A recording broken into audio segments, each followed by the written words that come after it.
1, 2, 3, come on. Come on, come on.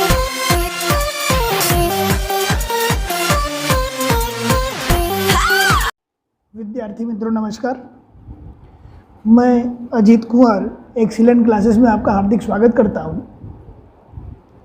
पिछले video में हम लोग स्टेट के दूसरे चैप्टर का सहसंबंधांक के अध्ययन के बारे में पढ़े थे। सहसंबंधांक के अध्ययन की 3 विधियां के बारे में हम लोग पढ़े थे। पहली विधि है विकीर्ण आरेख की विधि, दूसरी विधि है कार्ल पियर्सन की गुणन प्रघात की विधि और तीसरी विधि है स्पीयरमैन का क्रमांक सहसंबंधांक की विधि। इसमें कार्ल पियर्सन की गुणन प्रघात की विधि के बारे में हम लोग पढ़ चुके हैं। अब इस वीडियो में हम लोग पढ़ेंगे स्पीयरमैन के क्रमांक सहसंबंधांक की विधि। ये तीसरी विधि में हम लोग पढ़ने जा रहे हैं। अब देखिए, बहुत बार ऐसा होता है कि चलों के गुणधर्म को संख्यात्मक स्वरूपों में नहीं मापा जा सकता। इस चीज़ को अपने कैसे समझेंगे? जैसे उदाहरण के रूप में अगर अपने पास 3 लड़के हैं, जैसे मान लो राम है, उसके बाद श्याम है और मोहन है। अपने पास 3 विद्यार्थी दिए गए हों और तीनों विद्यार्थी में ये कहा जा रहा है कि श्याम सबसे पढ़ने में अच्छा है। जब श्याम सबसे पढ़ने में अच्छा है, राम श्याम से थोड़ा कमज़ोर है और सबसे कमज़ोर मोहन है। अब देखिए, सबसे होशियार कौन था? श्याम। अब इस चीज़ को, इस गुण को हम संख्या में नहीं बता सकते कि सबसे होशियार श्याम है। इस बात को बताने के लिए किसी संख्या का उपयोग नहीं हो रहा है। यहाँ गुणधर्म बताया जा रहा है कि ये सर्वोत्तम है, ये मध्यम है और ये निम्न है।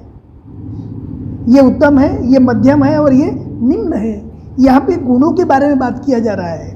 तो ऐसे ही जब किसी भी चल के गुणधर्मों को संख्यात्मक स्वरूपों में नहीं मापा जा सकता हो, उन गुणात्मक चलों को उनकी गुणवत्ता के अनुसार रखकर क्रम दिए जाते हैं। क्रम का मतलब कि श्याम सबसे होशियार था तो इसको फर्स्ट रैंक दिया गया, रैंक दिया गया हो। राम उससे, श्याम से थोड़ा कमज़ोर था तो इसको सेकेंड रैंक दिया गया। मोहन सबसे कमज़ोर है तो इसको थर्ड रैंक दिया गया। यानी उनके गुणवत्ता के आधार पर क्रम दे देना है। क्रम देने के बाद स्पीयरमैन के सूचना से सहसंबंधांक ज्ञात करेंगे, जिसको स्पीयरमैन का क्रमांक सहसंबंधांक कहते हैं। अगर अपने को प्रश्न में ऐसा पूछा जाए कि स्पीयरमैन का क्रमांक सहसंबंधांक किसे कहते हैं, तो ये 3 लाइन अपने को लिख देना है। क्रमांक सहसंबंधांक ज्ञात करने के लिए किस सूत्र का उपयोग करते हैं? तो ये सूत्र होता है कि R = 1 - 6 sigma d square upon n, bracket में n² - 1। अब ये d क्या है? तो d बराबर होता है Rx - Ry। देखिए, जब एक मैं उदाहरण बताऊंगा तो वहाँ से आपको ये क्लियर होगा, ऐसे नहीं समझ में आएगा। Rx का मतलब देखो, ये 2 चल दिए रहते हैं। जब इसके पहले वाले कार्ल पियर्सन की विधि में हम लोग पढ़ते थे तो कार्ल पियर्सन की विधि में भी ऐसे 2 चल दिए जाते थे, एक x का और एक y का। तो जो x के चल दिए गए हों उनका रैंक, यानी x का रैंक, तो उसको हम लिखते हैं Rx। y का जो चल दिया गया है अगर उनका रैंक, जैसे यहाँ पे हम लोग रैंक निकाले थे, तो उसको हम क्या लिखते हैं? Ry। अब Rx में से Ry को निकाल देते हैं तो क्या आता है? D आता है। तो D = Rx - Ry। तो यहाँ पे सूत्र दिया गया है कि D = Rx - Ry, यानी x तथा y के क्रमांकों का अंतर ब्रैकेट में लिखा हुआ भी है। फिर सिग्मा d², x तथा y के क्रमांक, x तथा y के क्रमांक है d, उनके अंतरों का, वर्गों का, यहाँ पर वर्ग लगा हुआ है, सिग्मा है तो योग। देखिए, d क्या है? x और y के क्रमांक का अंतर है, इसके ऊपर वर्ग है तो यहाँ वर्गों का और यहाँ पर योग। किसी किसी प्रश्न के अंदर यहाँ पर d का मान नहीं दिया हुआ रहता है, डायरेक्ट कहा जाता है कि x तथा y के क्रमांकों का अंतर 6 है। इसका मतलब लेना है इसका मतलब कि डी का मान 6 दिया हुआ है, या x तथा y के क्रमांकों के अंतर के वर्गों का योग 150 है, इसका मतलब सिग्मा डी स्क्वायर बराबर 150, यानी ये लाइन दिया हुआ रहता है, इसको अच्छी तरह याद रखना। अब इस सूत्र का उपयोग कब करना है? इस सूत्र का उपयोग करना है जब प्रश्न के अंदर ऐसा दिया गया हो कि क्रमांक सहसंबंधांक ज्ञात करो, या तो ये शर्त दिया हुआ रहेगा, नहीं तो प्रश्न के अंदर क्रम दिया गया हो, यानी चल x और y का मान नहीं दिया गया हो, क्रम दिया गया हो, या कभी कभी कोटि दिया जाता है, क्रम को दूसरे शब्दों में कोटि कहा जाता है, क्रम न देकर के कोटि दिया गया हो, तब इस सूत्र का उपयोग करना है। अब इसके बारे में थोड़ी सी सूचना और है कि जब दो चलों के मूल्यों में अपकिरण अधिक हो, 11वीं में हम लोग अपकिरण के बारे में पढ़े थे, सब कुछ बताने चले कि वीडियो अधिक बड़ा हो जाएगा। जब दो चलों के मूल्यों में अपकिरण अधिक हो तो कार्ल पियर्सन की विधि जो हम लोग पहले पढ़ चुके हैं से सहसंबंधांक ज्ञात करने के बदले क्रमांक सहसंबंधांक यानी ये वाली विधि का उपयोग किया जाता है, क्योंकि अपकिरण वाले अवलोकनों के क्रमांक सहसंबंधांक अधिक स्थिर होता है। अब ये लाइन अपने को MCQ के लिए या एक एक वाक्य के लिए याद रखना है कि क्रमांक सहसंबंधांक अधिक स्थिर होता है। विकल्प के लिए या MCQ के लिए याद रखना। स्पीयरमैन की विधि से प्राप्त सहसंबंधांक और कार्ल पियर्सन की विधि से प्राप्त सहसंबंधांक, देखो दोनों विधि से अपने को दिया गया है यहाँ पे। स्पीयरमैन की विधि से अपने सहसंबंधांक निकाले तो और कार्ल पियर्सन की विधि से सहसंबंधांक निकाले तो दोनों का मान अलग अलग आता है। ऐसा नहीं कि एक ही प्रश्न दिया गया है, दोनों विधि से अपने हल करें तो दोनों का आंसर एक आ जाए, ऐसा नहीं होगा। ठीक है, तो इसका मतलब ये है कि अपने को प्रश्न में ही सोच समझ लेना पड़ेगा कि कौन से विधि का उपयोग करें, कार्ल पियर्सन की विधि का उपयोग करें कि स्पीयरमैन की विधि का उपयोग करें। देखिए, किसी भी प्रश्न के अंदर अगर डायरेक्ट ऐसा कहा गया है कि सहसंबंधांक ज्ञात करो, तो इसका मतलब कि ये कार्ल पियर्सन की रीति कही गई है। परंतु प्रश्न में ऐसा कहा गया है कि क्रमांक सहसंबंधांक ज्ञात करो, इसका मतलब कि स्पीयरमैन की रीति है। यहाँ पर ये सूत्र लगाना है। यहाँ से अपने को ये तो चीज़ क्लियर हो गया है कि हम लोग कब कौन सा सूत्र का उपयोग करेंगे। अब एक चीज़ और सूचना हम लोग देख लें, ये नीचे वाला याद नहीं करना, सिर्फ समझना है आपको, एग्जाम में इधर का नहीं आता है। जब दो चलों के मूल्य का मान प्रथम n प्राकृतिक संख्याओं को किसी क्रम में दिए गए हों, जैसे मान लो कि यहाँ पर दिया गया है 3, 4, 5, 2, 1, ठीक है, और ये x का मान दिया गया है, और यहाँ पर y का मान इस तरह से दिया गया है कि यहाँ पर है 4, 3, 2, 5, 1, 1 से 5 तक संख्या ये भी है, 1 से 5 तक संख्या ये भी है, किसी भी क्रम में है। जब दो चलों के मूल्यों का मान प्रथम n प्राकृतिक संख्याओं को किसी क्रम में दिए गए हो तो उस परिस्थिति में कार्ल पियर्सन की विधि और स्पीयरमैन की विधि से सहसंबंधांक का मान एक समान होता है। ये प्रश्न एक एक वाक्य के लिए अपने को याद रखना है कि कार्ल पियर्सन और स्पीयरमैन की विधि से प्राप्त सहसंबंधांक का मान एक समान कब आता है। तो अपना जवाब क्या होगा कि जब दोनों चलों के मूल्यों का मान प्रथम n प्राकृतिक संख्याओं को किसी भी क्रम में दिया गया हो तो।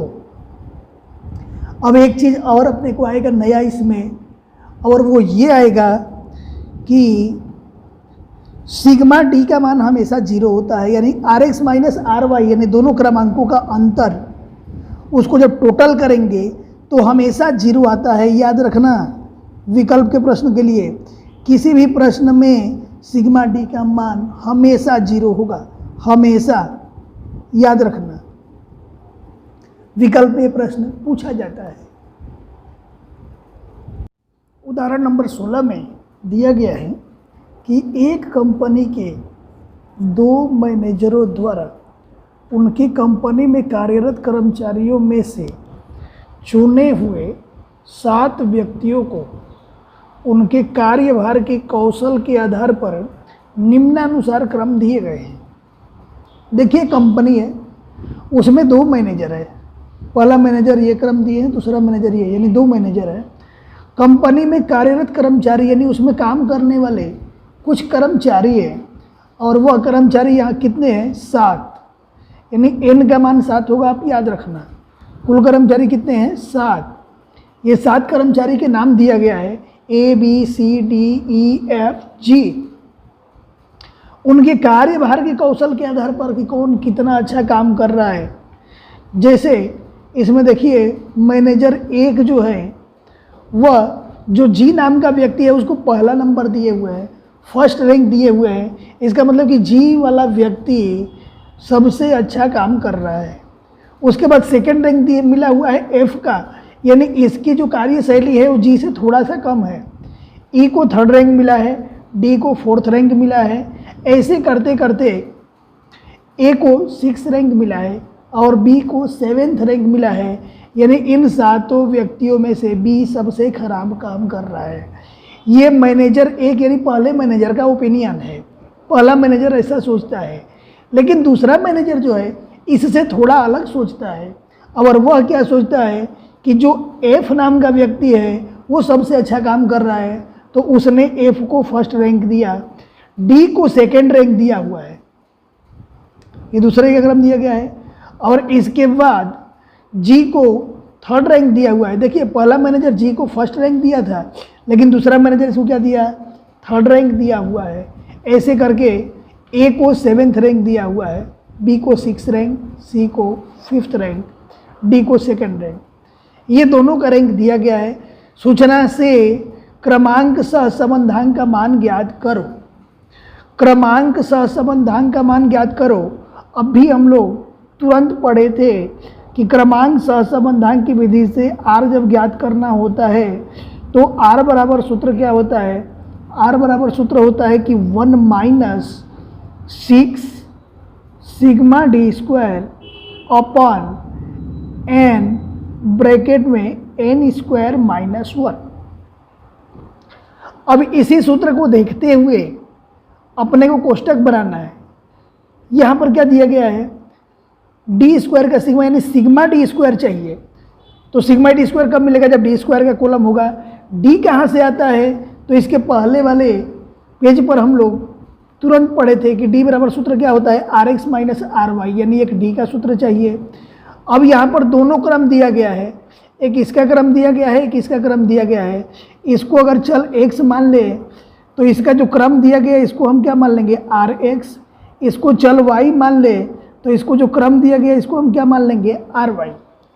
फिर से ध्यान दे, ये x का क्रम दिया गया है, यानी पहले मैनेजर को x माना गया, तो x के द्वारा जो जो क्रम दिया गया उसको हम क्या मान लेंगे? RX। RX का मतलब कि रैंक ऑफ x। फिर y मैनेजर यानी दूसरा मैनेजर को y माना गया, तो इसने जो जो क्रम दिया तो उसको हमने मान लिया रैंक ऑफ y यानी RY। अब यहाँ पर देखिए पहला मैनेजर क्या क्या क्रम दिया? यहाँ 6 7 5 4, यही चीज़ यहाँ पर लिखना है अपने को।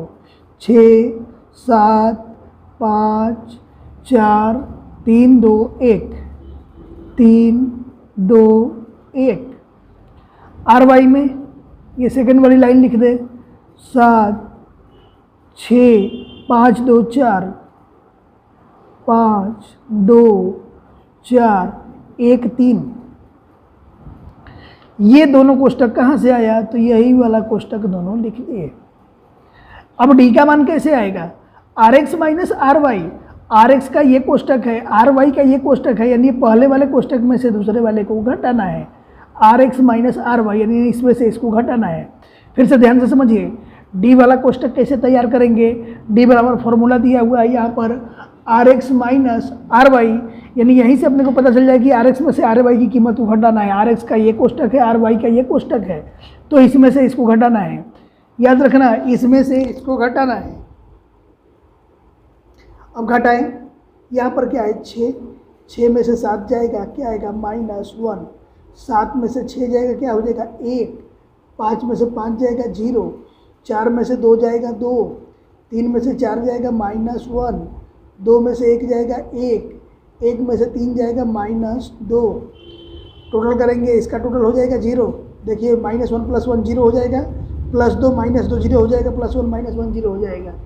यानी टोटल करेंगे तो इसका 0 आएगा। इसके पहले वाले प्रश्न में भी हम लोग ऐसा पढ़े थे कि सिग्मा डी का मान हमेशा क्या होता है, 0 होता है, यानी डी का टोटल हमेशा 0 आएगा।